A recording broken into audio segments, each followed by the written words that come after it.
played a while, you realize that, you know, certain place is the right place for you. I didn't know it would last 20 years, but I knew that, you know, as long as I was playing, this was where I wanted to play.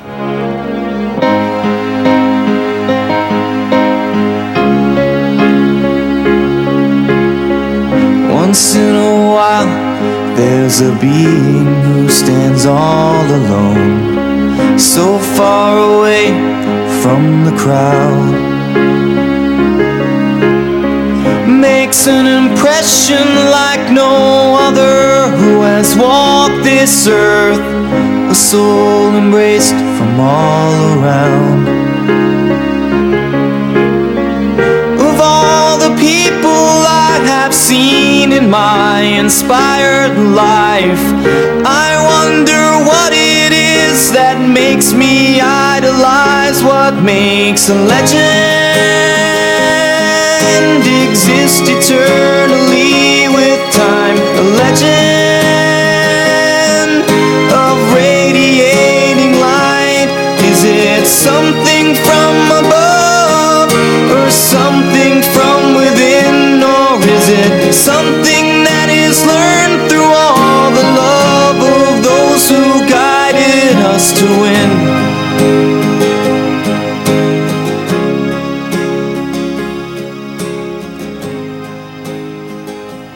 Hello everyone, this is Tony Gwynn, formerly of the San Diego Padres, now, as you can see from the new colors, volunteer coach at San Diego State. And for whatever reason, they want to cram 20 years of my career into about 5 or 6 minutes. So, Jeff, good luck. The numbers alone guarantee Tony Gwynn's place among baseball's immortals. 3,141 hits. Line drive, center field, there it is, number 3,000. 8 batting titles. 16 trips to the All-Star game. Do it. Being waved home is Gwynn. They got a play to Rodriguez. Safe. Safe. And the 6-game drought is over. 19 consecutive 300 seasons. A .338 lifetime batting average. And 5 Gold Glove Awards for defensive excellence. Tony Gwynn at the wall, and he got it. Oh man, that's one you can hang a star on. That's a base hit into right center. Alou's going to try for third. Here's Gwynn's throw. He's out! Yet all of these accomplishments during Tony's 20 unforgettable seasons as a Padre tell only part of the story. For 2 decades, he defined the Padres. From the day he broke into the major leagues as a rookie in 1982 to the glorious World Series season of 1984 and into the early 1990s when he stood as the lone constant for a then floundering franchise characterized by continuous change. To the left side and through. Reed scores. Here comes. He was right in the middle of the Padres' revival, sparking a division champion in 1996 and a National League pennant winner in 1998 when he batted .500 in his second World Series. He was there every step of the way, and right through his final farewell in 2001, Tony Gwynn set the standard. One of the greatest hitters to ever play, one of the game's most astute students, and one of baseball's finest citizens. He made it look easy. All of those 200-hit seasons, 5 straight seasons topping 350 from 1993 to 97. At an age when most players hang it up, Tony Gwynn was better than ever. 5-hit game this year. Unbelievable. No one worked harder. Early batting practice. Thousands of swings off the batting tee and in the cage. No one studied his craft like Tony, a pioneer in the use of baseball video and a player eager to learn from other greats of the game. Legends like Stan Musial, Hank Aaron, and Ted Williams. And when you start to swing at the ball, what's the first move? Now, just think about it. I just think about seeing the ball come out of his hand. Yeah, okay, that's good. That's Okay, good. I'll give you the sequence. This is what, in my mind, this is what happens. Pitcher starts his windup. He gets to the release point. And once he gets to that point right there, now I'm going to start my cocking action. I'm going to take my front foot forward. When do you think your front foot hits the ground? Early, for me. How early? Real early. Not too much longer after this, after he lets that ball go. You're 100% right. Most guys are late doing that. Yeah, yeah. In assessing Tony Gwynn's greatness, what truly set him apart from so many others was the impact Mr. Padre had on San Diego. While he lifted spirits with World Series home runs and game-winning hits, Tony's contributions extended well beyond the confines of the diamond. With his wife Alicia, Tony gave his time and his money to help make America's finest city an even finer city. From my standpoint and my family's standpoint, we're just doing what we, is the right thing to do. I mean, being in the big leagues, there's more to it than just playing baseball. There's more to it than just going out there and having success and, getting accolades. It's about, being involved in your community and trying to do your fair share. For 20 seasons, Tony Gwynn did far more than his share. On the field and in the community, he was a hero to generations of San Diegans. And as Tony says goodbye, the images are embedded indelibly in our hearts and in our minds. The sweet swing, the love of the game, the consistent excellence, the unwavering dedication to his city and to his team. So while the numbers will undoubtedly make Tony Gwynn a Hall of Famer in 2007, it is so much more that will make him Mr. Padre forever.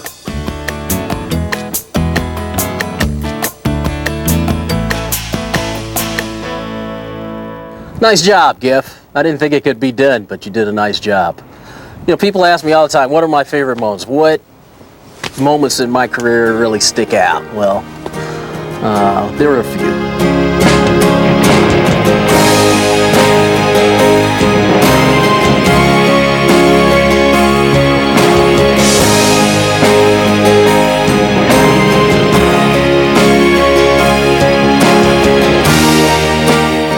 I love being on the mound with Ted Williams at the All-Star game in '98.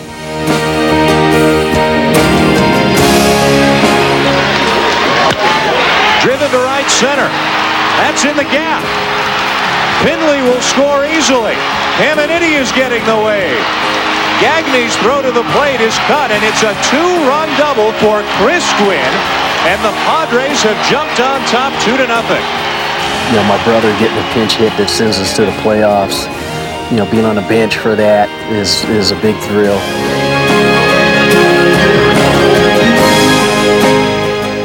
Number 2 is probably my 3,000th hit. Line drive, center field, there it is, number 3,000 for Tony Gwynn. In his first at bat of the night, in a foreign country in Canada, at Olympic Stadium, Tony Gwynn has done it. Finally getting that done, that whole chase was a lot of fun, but the relief you felt after you got it done makes that one stand up there.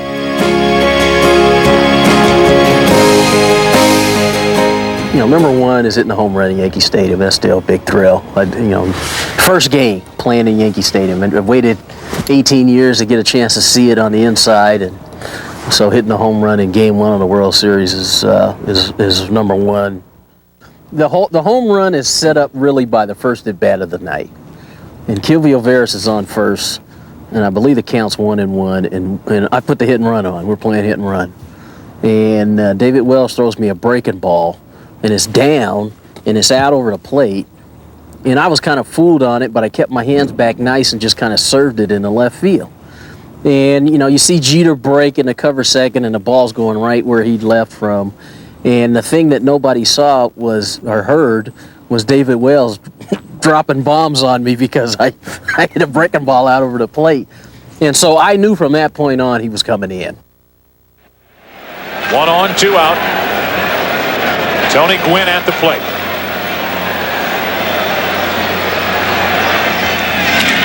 Ripped down the right field line at the track at the wall, gone. Off the facing at the bottom of the upper deck, and Tony Gwynn goes deep with his first postseason home run to put San Diego out in front 4-2. And I had told Merv before the inning started that if he comes inside, I'm going to be ready for it. And he threw a slide step heater, and I was just on it. It was in and it was up, and I got my hands to it nice, and it went out of the ballpark. And the thrill of jogging around the bases and trying to keep a straight face. I don't think that thought for the fans sitting at home, I don't think that comes into your mind trying to keep a straight face, but I was trying to keep a straight face. And you high five, and heck, before I could sit down, Greg Vaughn goes deep. And it's the first game of the series, and you feel like you're in control. You got a 5-2 lead. You got the lead. You got quality pitcher on the mound, and you got a chance to go up 1-0. Now, unfortunately, it didn't work out that way. But for about, I don't know how long that took. 5 minutes, 10 minutes for that inning. I don't think I've been more excited about playing a game of baseball as I was in that 5-minute span. Well, those were some of my favorite moments. I probably have a whole lot more that I'd like to talk about, but this tape's only going to be, 30 minutes long, 40 minutes long, and that's plenty. And so now we come to the time in the show, once again, that, I'm pretty much a straightforward guy, but some of these lines on this thing that they want me to read, like they want to call this next section the Tony Awards. Exactly, it's not very funny at all. And so here's the awards section. Well, I saw Henry play a lot growing up in LA, but it wasn't until I read the Total Baseball book. When you look at his numbers, who can argue? All-time home run leader, up there in RBIs, up there in runs scored, 3,700 hits. Gold gloves, stole bases, he did everything. And so for my money, and it's hard because I've seen a lot of great players play, but it has to be Henry Aaron.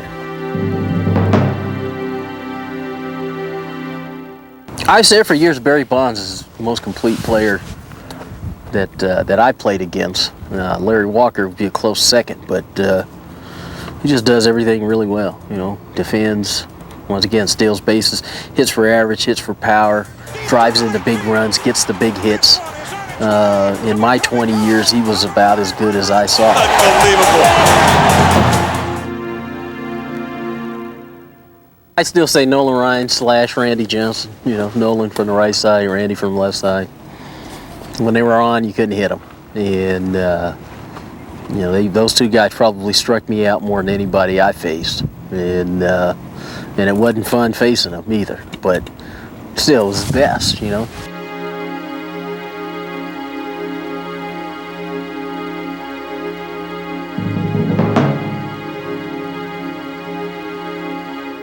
Atlanta, Fulton County, the old Fulton County was the launching pad. I loved that place, and good hitters ballpark, big. But it was a good hitter's ballpark. It was my favorite. So I was crushed when they knocked it down and built the Ted Turner's place, but Fulton County Stadium, that was my favorite place to hit.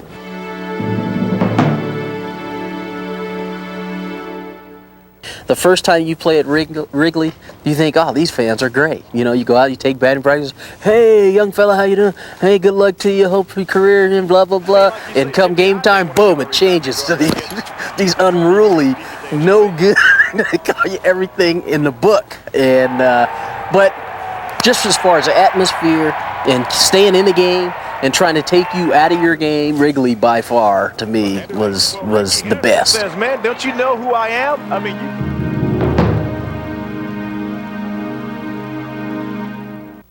Majority of my career, it was Jimmy Leland. And you just had it. I just had that sense, that he knew it a little bit better than everybody else. But now going out the door, those other three guys, La Russa's there, Boch is there, Dusty's there. There's probably a couple other guys who'd be in that same class here shortly. But those three guys to me are right there where Jimmy Leland was in my mind.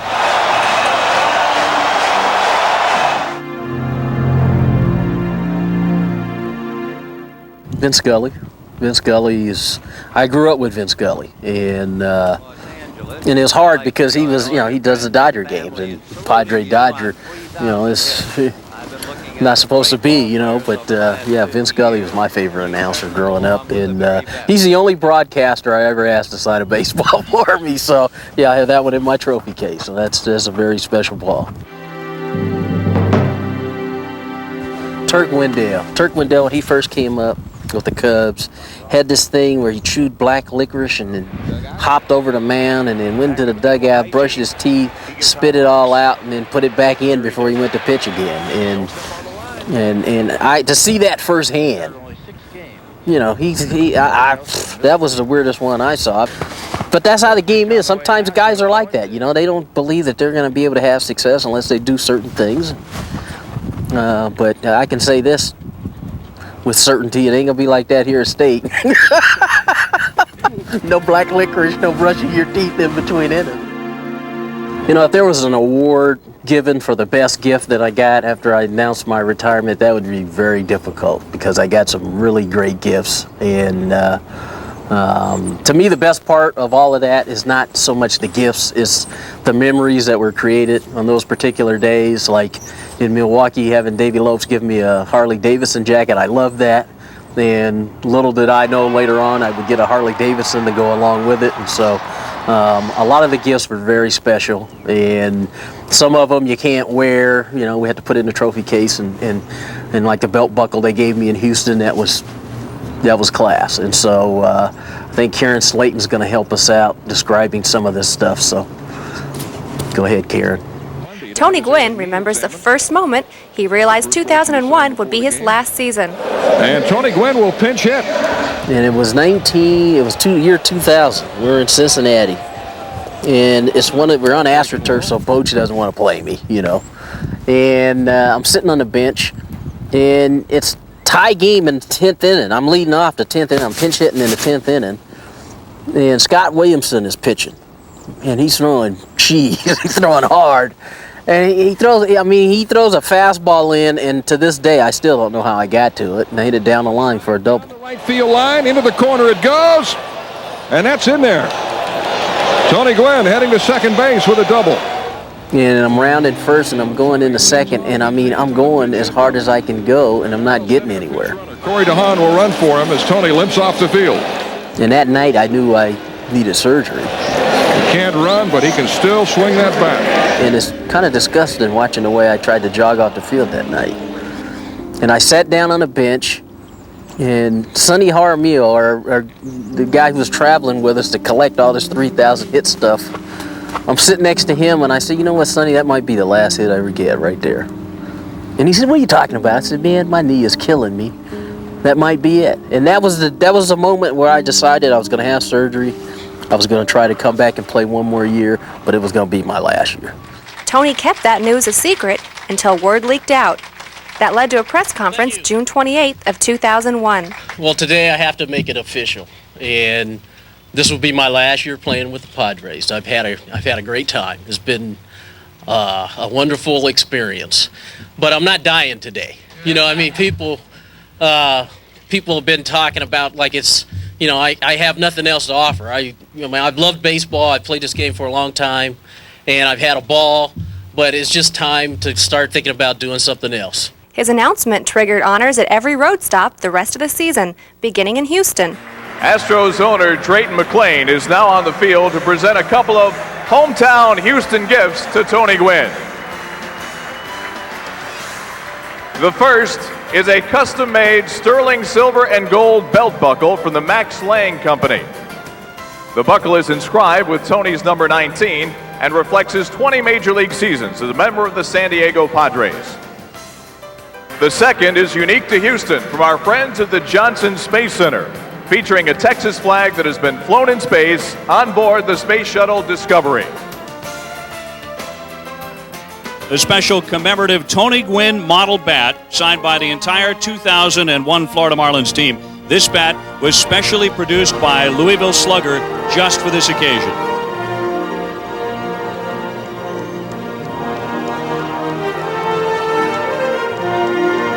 Today, the Rockies organization would like to take this opportunity to present a special portrait of Tony.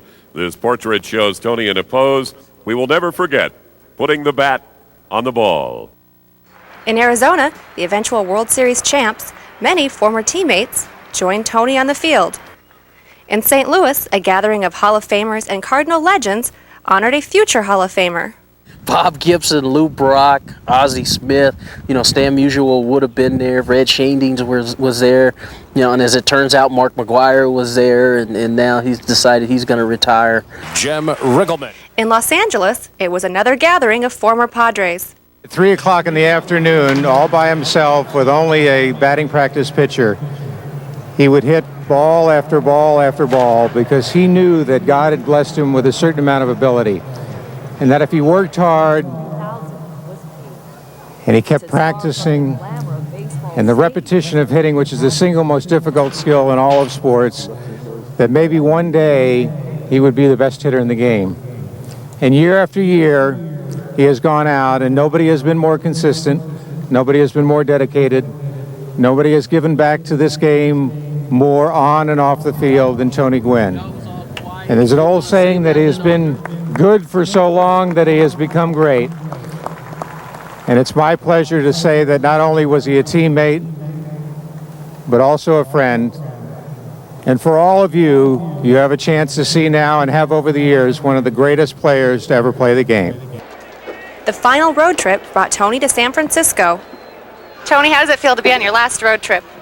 Actually, it feels really good. This is the last speech I got to make on the road. It's the last hotel I got to stay in for a while. It's the last plane flight I have to take for a while. And honestly, I feel really good about it myself. I'm calm. I'm under control. The road is kind of easy in the sense that, a lot of people are appreciative of what you've done, but they don't really know you, and the people at home, they really know you. So I'm fine today, but I think when I get on this plane and go home and I get in my truck and I drive home, I'm sure I'll be thinking about the next Sunday, which is really going to be really tough. The final ceremony on the road would have marked Tony's last game, if not for the schedule changes brought on by the tragedies of September 11th. On his day in San Francisco, Tony deflected some of the attention. To congratulate Eric Davis, because he's retiring this year too.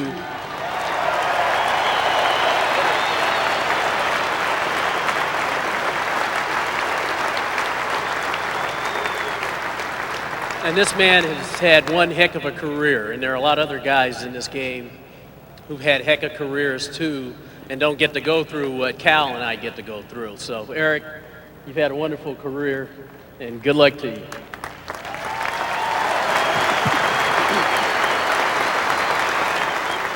I can see it in the coaches' eyes. They're starting to get emotional. I can see it in my teammates' eyes. They're starting to get emotional. Guys on the other club starting to get emotional. And I was calm, and that was what really surprised me because I thought I'd just be breaking down big time, And I was actually pretty good. And I actually got to the point where I was looking forward to, finishing up and going on about my business. It was time to return to San Diego for his final 6 home games and even more emotional farewells. So what am I doing now? Well, I'm a retired guy who spends a lot of time here at San Diego State teaching hitting, teaching outfield play. And I'm still a fan. I'm still a big sports fan, a big Charger fan. Will be a big Padre fan this coming season. And hopefully there'll be baseball to be played, hopefully. But I'm doing really good. I'm doing all the things that I really wanted to do. I'm having a lot of fun doing it. It's time consuming, but all in all, it's exactly what I wanted to do, and so I couldn't be more thrilled to be in the situation that I'm in. We'd like to see all of you out there at Tony Gwynn Stadium. I can't believe I said that. Hard to believe, but true. Tony Gwynn, who wrapped up his college baseball career in 1981, is back on the diamond at San Diego State. First as an unpaid assistant. At the end of the 2002 regular season, Tony takes over for the man who coached him, Jim Dietz. I take more pride in having the title coach than I do having a stadium named after me because, I don't know, it could stay there forever. I don't know. The coach, you have to earn that one. And so I'm in the process of trying to earn that. And I think I'm doing okay. It's been fun. There's business away from the diamond as well.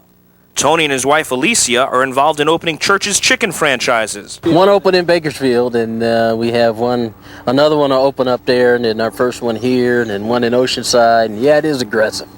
And we've committed to opening 10, and we're going to open 10. Tony's also involved with the Gwynn Curriculum Support Center, an after-school educational program founded by Alicia. So this is along the x-axis, right? Yeah. Here, students from Poway and surrounding school districts are tutored. Let's face it, has been blessed in so many ways, if not through baseball, through other things. And, we both love children. And, we love to see each kid succeed at whatever they're doing. So we try to lend a hand in helping them get to the success level that they want. The GCSC, as it is known, came about thanks to Maureen Rodman, who successfully tutored Anthony Gwynn from her home. Mrs. Gwynn and I decided that it would be fun to service the area with inexpensive, affordable tutoring support for as many students as we could possibly handle. The Curriculum Center not only aids local schools, it provides jobs. 50 college and high schoolers tutor more than 200 pupils, so it's students helping students. They're more my age, so I can relate better to them, and I don't know, they just seem like normal kids like me. So you're gonna take these points? There's a lot of temptations to slip away from the academic world, and when they see other kids, their peers who are a little older, that are still involved in studying in school, it's motivating for them to see that it's still cool to do well in grades in school. With businesses, charity work, and baseball, is this really retirement? I think people think we're supposed to just sit around and watch football games on Sunday and watch basketball games and not do anything, you know, and I can't do it. You know, I can't survive that way. I have to try to stay busy and try to stay involved in doing things that are important to me and important to my family. Did you take your stride? Well, that'll do it. And once again, before I go, I'd like to thank all of our fans in Baja California and San Diego County. Thank my family and friends for being very supportive. And I'd like to thank the San Diego Padres for letting me use their community relations staff and PR staff to help me do some of the things that we've been able to do here in the last 20 years. So once again, as I've said many times before, thank you, thank you, thank you.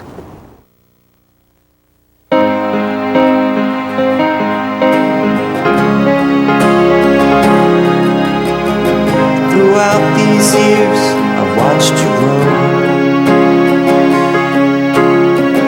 and what you meant to me, you'll never ever know.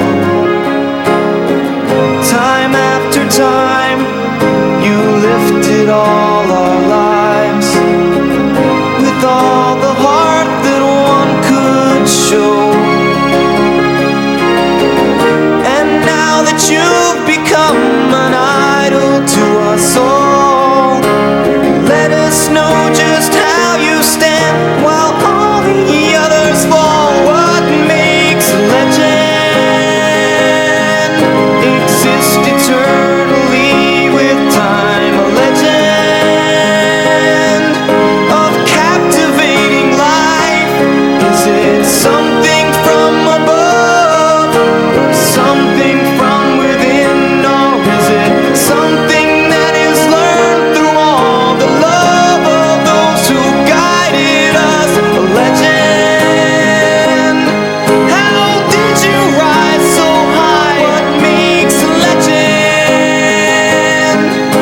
Soar forever skies. Tell me your secret. Were you sent from up above? 'Cause I can see it in your eyes. You did it all for love. Thank you. Thank you. Thank you.